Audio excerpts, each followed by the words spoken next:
Welcome to the presidential plenary session. And I have the very distinct honor to open this session by presenting Ambassador Andrew Young with the 2018 President's Award for Distinguished Contributions to Justice. But before I actually do that, I just want to say a few words about Ambassador Young. For nearly half a century, Ambassador Andrew Young has worked tirelessly to advance the causes of social, political, and economic justice for oppressed people around the world.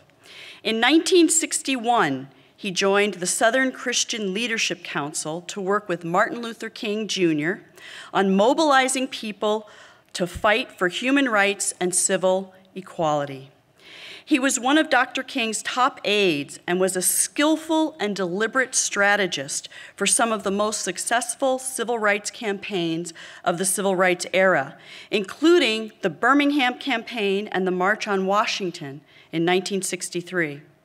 Young served as the director of the SCLC from 1964 to 1968.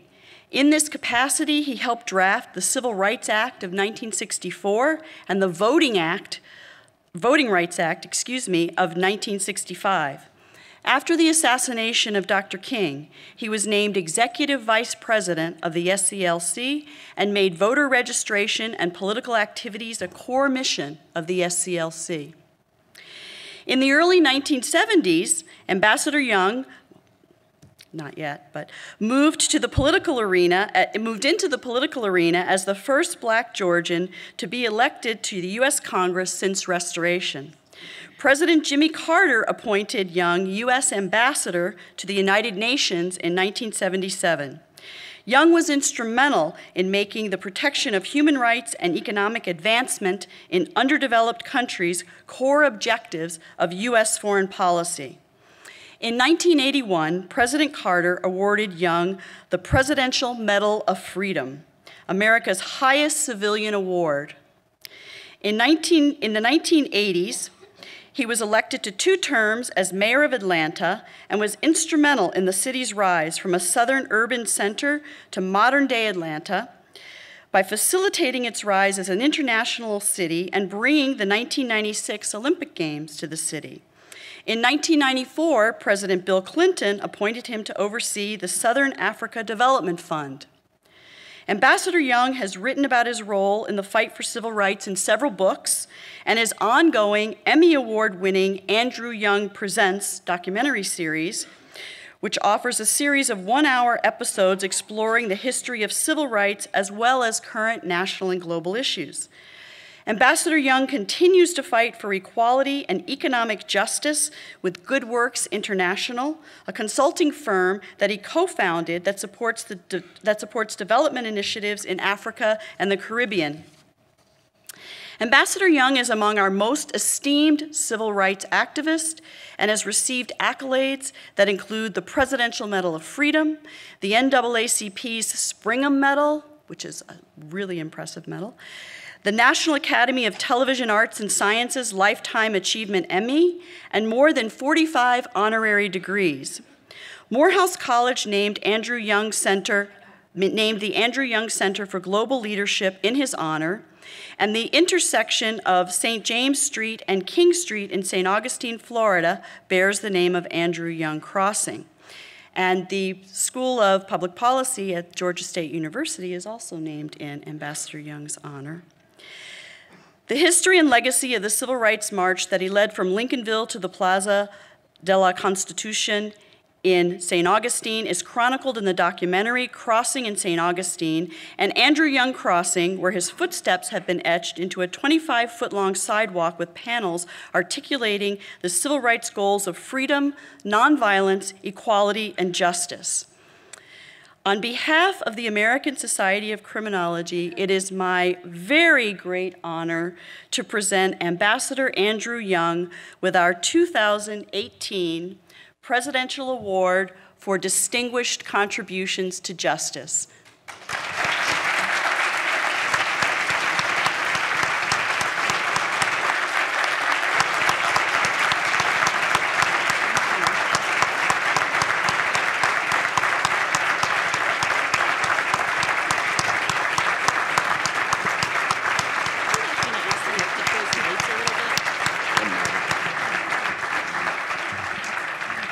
And now Ambassador Young will make some remarks. Thanks very much, and it's a great pleasure and an honor to be able to be here with you. I enjoyed the last 10 minutes of the last session and wish that I'd gotten here an hour or so early. In fact, I could probably hang around here with you most of the week if you're going to be here that long. But the reason is that the questions of criminology I have sort of had to deal with from another point of view, and it was how to maintain civility in a society, and how to survive getting to the grocery store and to school. I grew up in a neighborhood in New Orleans, Louisiana, with an Irish grocery store on one corner, an Italian bar on another, and the Nazi party on the third corner. And so my first lessons in race relations and the criminology that I had to face was racism. And the fact that I had no rights that my society was bound to respect. And I'm old enough for that to have been real. I knew there was no such thing as basic human rights for black people in New Orleans. And, but my father somehow had survived Franklin, Louisiana. And his father had survived rural Louisiana. And I don't know why and how they got to be such special people. But they never let me feel like a victim. They always made me feel like I had to take charge of my own situation and be responsible for my own survival. No rights, no excuses, you're on your own. And that was from 4. And I remember it at 4 because 1936 was the year of Jesse Owens in the Olympics in Berlin, and that's the way my father explained racism to me, that you don't get mad with sick people. White supremacy is a sickness, and they are not responsible for their sickness. That's the way they were raised. You were raised differently. You don't ever show weakness or anger or frustration. And he was a dentist. And he said, look, I know that people could come to see me in the middle of the day, but they wait until 1 or 2 o'clock in the morning when the toothache can't stand them. He said, but it's my job to help them get healthy. And he said he wanted me to be a dentist too. That was the only thing we disagreed on. But it was, you don't get mad, you get smart. You cannot afford to be angry. And so you take boxing lessons, but he would shadow box with me and tap me on the face. And if I ever got mad and really swung, he knocked the hell out of me. And he said, see, when you lose your temper in a fight, you lose the fight. Don't get mad, get smart. Don't ever get angry. Anger paralyzes you, the one thing you got. He was 5'4". He said, you're never going to be more than 5'8". And you're not going to ever be able to beat up everybody. And you can run, but you won't feel good running from a fight. So you've got to learn to take charge of the situation. The only way you can do that is mentally. And you can never let anybody else make you angry. Now, because of that upbringing, that was not unique to me. If you read Coretta Scott King's book, My Life, My Love, My Legacy, which was not published until after her death, when they burned down her house, the Klan burned down her house at 15, and she came home from choir practice to find the house gone. Her father, who was a sharecropper and not formally educated, but a genius in survival, he somehow rebuilt the house, built a sawmill and a grocery store, all of which were at some time or other destroyed by the Klan. But he never got bitter, and he never wanted. He made them kneel down and pray for the people who had persecuted them. Very much like the pastor in the Mother Emanuel Church in Charleston. And so that survival instinct was, in a way, the way I chose to deal with crime in my life and in my professions. That Atlanta chose that. Atlanta is probably one of the few cities that had little or no racial violence. But the business community put up $4 million in 1960 and ran an ad campaign, A City Too Busy to Hate. And it became a public, it was a public image that would attract business, that made life healthier and safer for everybody. They also worked at desegregation.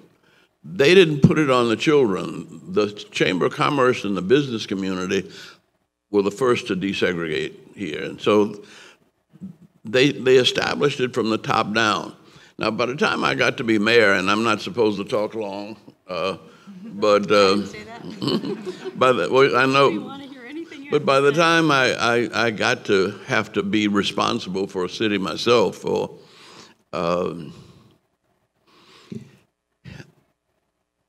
I kind of tried to do the same thing.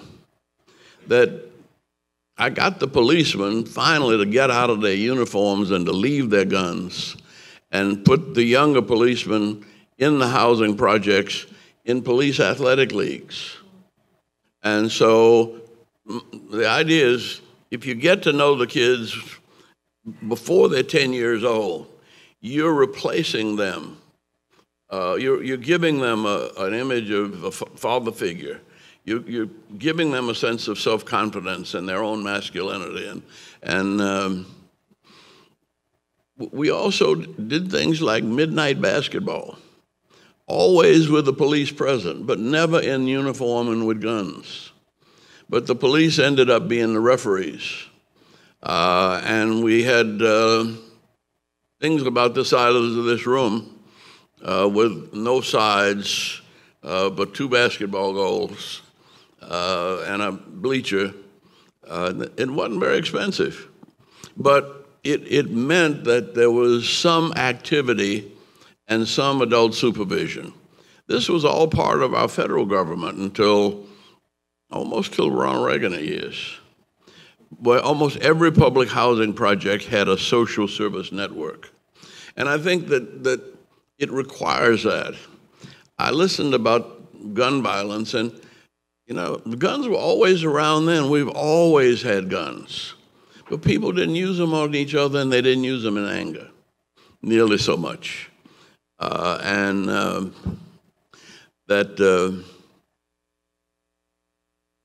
My understanding of my role as a mayor was to try to provide jobs, people with jobs, and people with an income, and people with self-respect in the community. My predecessor organized every neighborhood into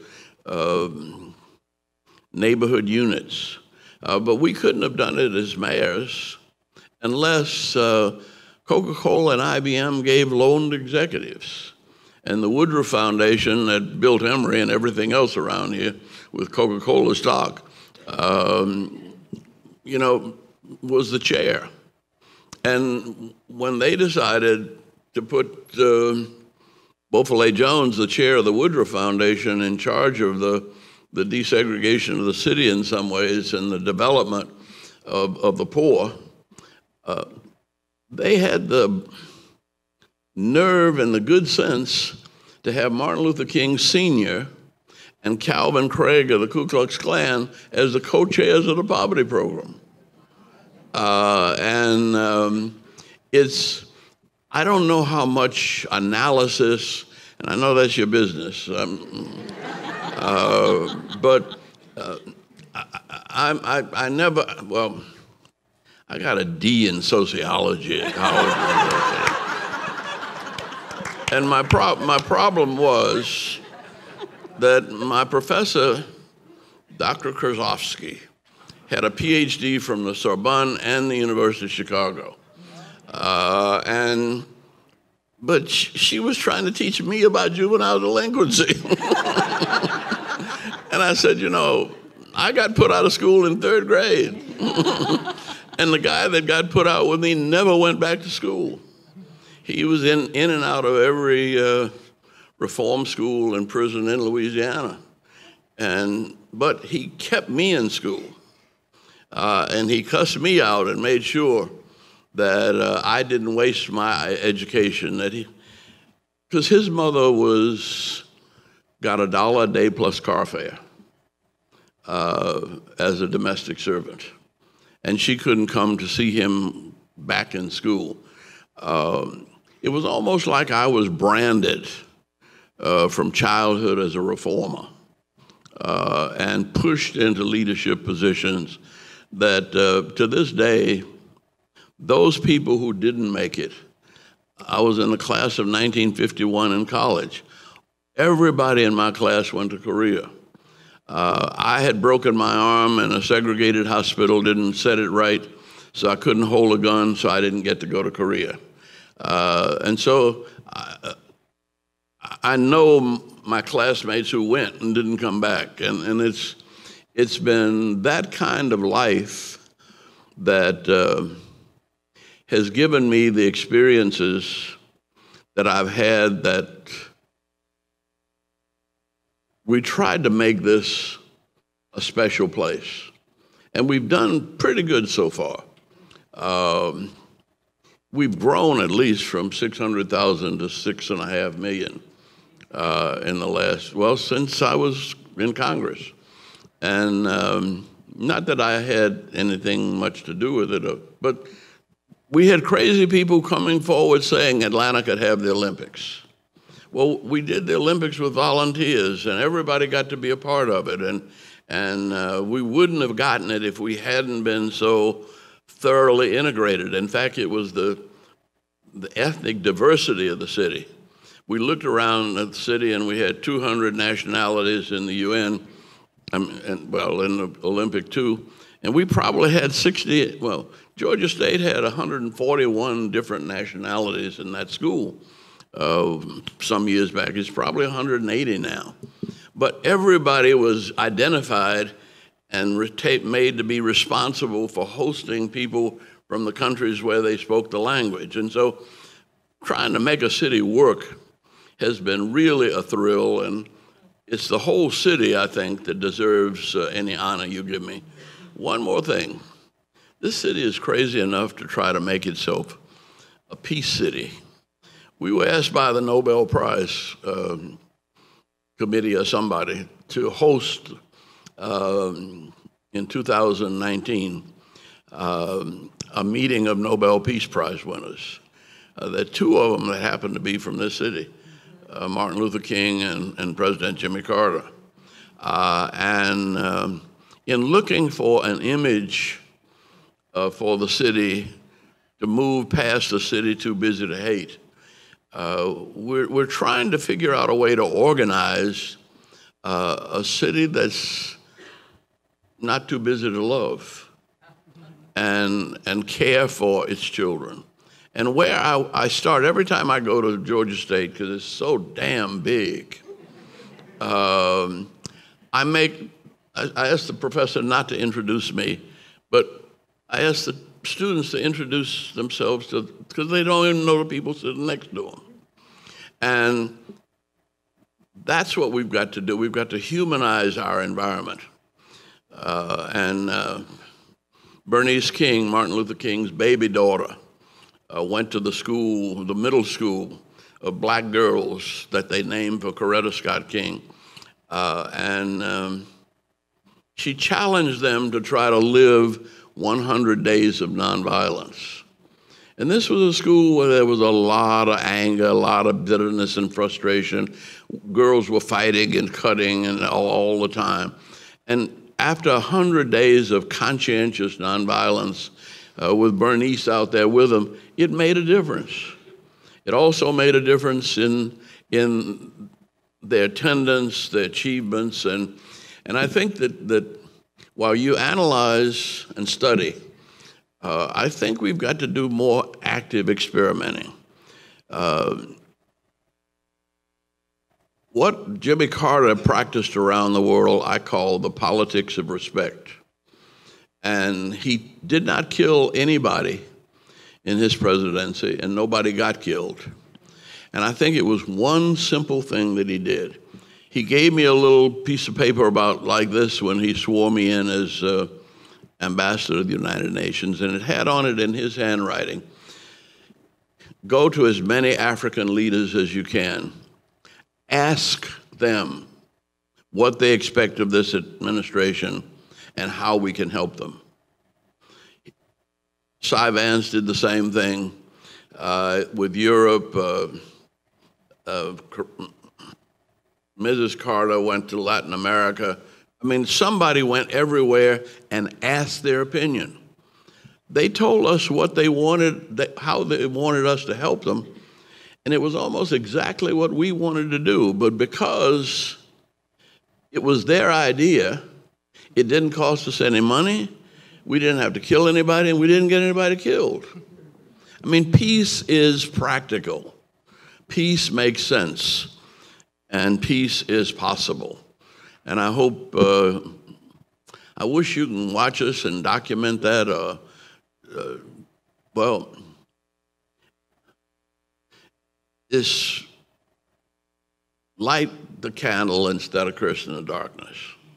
If I can take 2 more minutes. Martin Luther King didn't have a clue as to what he was doing. I mean, it was crazy. And he would admit, he said, you know, you've got to be clinically insane to think you're going to, with you half a dozen nitwits, you're going to go into Birmingham, Alabama, and change the world. He said, nobody in their right mind would ever do that. And he said, but you got to die for something. And you just as well die for something worthwhile. That's probably the only chance you all will get into heaven. He was talking to us. And then he would do something else that was really remarkable. He'd preach your funeral. And he'd say all of the embarrassing and disgusting things about you that you would never want said in public. But his preaching in those circumstances was more like Eddie Murphy or a comedian, Richard Pryor, and he made us laugh at our own death and gave us the courage to follow his religious spirit and to believe that if we can achieve it, if we can conceive it and believe it, we can achieve it. Thank you very much.